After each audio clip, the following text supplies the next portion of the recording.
Hello and welcome back to Come Geek Some. If you are new to the channel, please like and subscribe for all future content. What I will be going through today is, there will be a series of videos, I will say that now, regarding the actual TCPA from FUNimation. As it is 168 pages long, I won't be able to cram everything into one video. Unless I do a really long couple of hours video. But I don't want to do that because people want it short and sweet and they want it mostly under 10 minutes or just over. So, get comfortable for a little bit because we're going to have a little talk. And I'm going to start this one off from number D on the actual documents, which is where it says, FUNimation investigated the allegations of misconduct made against Vic, found the allegations to be credible, and terminated its business relationship with Vic on January 28th, 2019. Because of the allegations circulating on social media about Vic, FUNimation asked the Human Resources Department at Sony Pictures, which owns FUNimation, to investigate. So straight away, off the bat, this does go in line with the Glassdoor reviews and people who used to work for FUNimation who said there wasn't really a HR department. So, with them saying that FUNimation asked the Human Resources Department at Sony Pictures, so that's going to be a completely different building, probably a different part of town, who knows. But the people who have come out and said FUNimation are the ones who done the investigation. Obviously, they're the ones who haven't. It's Sony Entertainment, not FUNimation. And again, all these offshoots, different parts of the companies, obviously, like with Warner Brothers, they got HBO and so forth. It would be Warner Brothers HR department, but there would also be a HR department in HBO. So, going on. Beginning on January 22nd, 2019, Sony Pictures Entertainment's Executive Director of Employee Relations, Tammy Denbow, investigated allegations made against Vic by his anime co-star defendant, Monica Rial, and 2 fans who interacted with Vic at a convention, and by a former FUNimation employee. So, it does go on, but again, these 2 fans are supposedly the really close friends of Ron, So there's that part there, which, again, we don't know who these fans are, but for all we know, it could have been Dominique Sky, who's just said, oh yeah, this has happened, or Mars Girl could have done it, Anyway, so we're going to move on. Based on her interviews of the 2 fans, Rial, and of Vic himself, among others, Denbow concluded that the allegations against Vic were credible, and her conclusion was reported to FUNimation. So basically, because she's just interviewed Rial, 2 fans, and Vic, again, they've said among others, but if there was among others, they would really notify people in this document instead of, 2 fans have come forward. Well, who are the others? So, anyway, this one person, she concluded that it was credible, and she put a conclusion to FUNimation, and they basically said, yeah, bye-bye, we're going to sack you just because of this one little incident that these people could have made up, So, January 29th, Karen Mika, an officer at FUNimation, told Vic by telephone that his conduct was unacceptable and that FUNimation was letting him go effectively immediately. See, just that part there, man, that is just so bad. Literally over the phone, they dumped him. That's basically, that's like if you want to break up with your partner and you do it by text or something, That's just horrible and it's just downright shady. It's almost like they just didn't want a confrontation with him. Or they just didn't want to hear what Vic had to say. So, moving on. Allegations of misconduct against Vic became big news in the anime world and led to online harassment and threats between Vic supporters and detractors. Vic's public did little to quell the public's interest as multiple industry sources began writing articles about his behaviour. For example, January 25th, Polygon published an article regarding this, where it recounts that some sort of the allegations against Vic go as far back as 2010, but there is no evidence. There is not a single report at any police station. It's very, very serious and tricky, this is now. January 30th, Anime News Network, which bills itself as the internet's most trusted anime news source, published an article. Wow.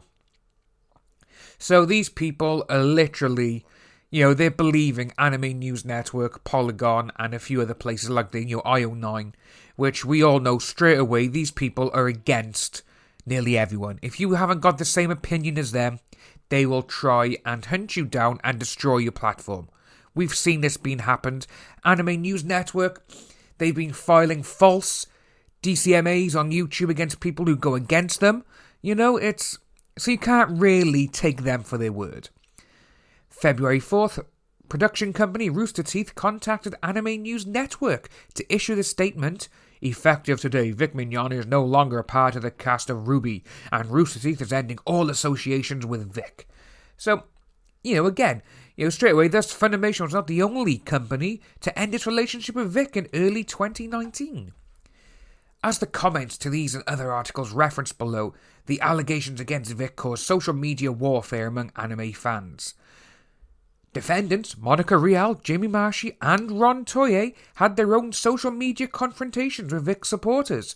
Right, they would never have had confrontations with people if they didn't go out on social media themselves and defame him, slander him, and basically just having a go at someone online. Again, these people are saying, it was warfare against everyone. The only people who are doing warfare is Kick Vic. Kick Vic are the ones who are doing fake swattings. They are photoshopping photos and making up stupid, ridiculous articles and stories to go with them. One person, even in this document, they even include something that blows their entire case apart, which we'll get to later on in probably another video because it's quite interesting and it's absolutely amazing. So, Ron Toye, obviously, for over 400 tweets this man has posted regarding Vic, and basically saying he deserves it, we're going to do this, we're going to do that to him. Jamie Marchi, she condones violence against Vic, but Funimation have not put that in their document, have they? It says here, obviously, February 8th, Vic himself issued a tweet. Obviously, it says this: "Comes to my attention that there have been threats made towards others by fans in support of me. Let me be perfectly clear, I would never condone anything approaching this whatsoever, and I call upon anyone doing it to stop this immediately."